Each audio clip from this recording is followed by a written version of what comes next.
Bir gönülle sığmaz seni bir ömür bu aşk. Uğurlar gönlümü sen bul beni. Yalanların hataların başıma dert oldu. Karanlık gecenin içinde kayboldum.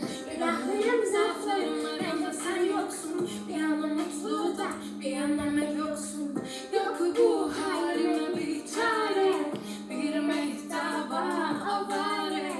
Şarkımı söyler dururum belki duyarsın diye. Ay ay ay sinirliyim saçım başımdan.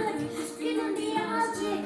Yine aynı sensiz uyandım. Senin kokun hapis olurdu tenime, bir önemi kalmadı.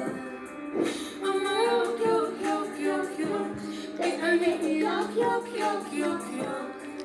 Ama yok yok yok yok yok. Sinirliyim saçım başım dağınık, üzgünüm birazcık. Yine aynı sensiz uyandım. Senin kokun hapis olurdu tenime, bir önemi kalmadı.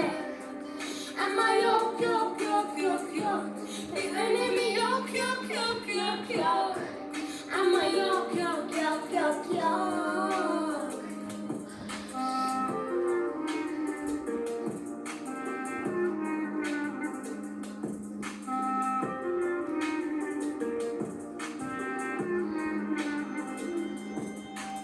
Bir gönülle sığmaz seni bir ömür bu aşk.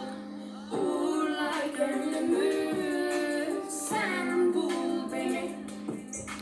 Sinirliyim saçım başım dağınık, üzgünüm birazcık. Yine aynı sensiz uyandım. Senin kokun hapis olurdu tenime, bir önemi kalmadı. Ama yok yok yok yok yok, bir önemi yok yok yok.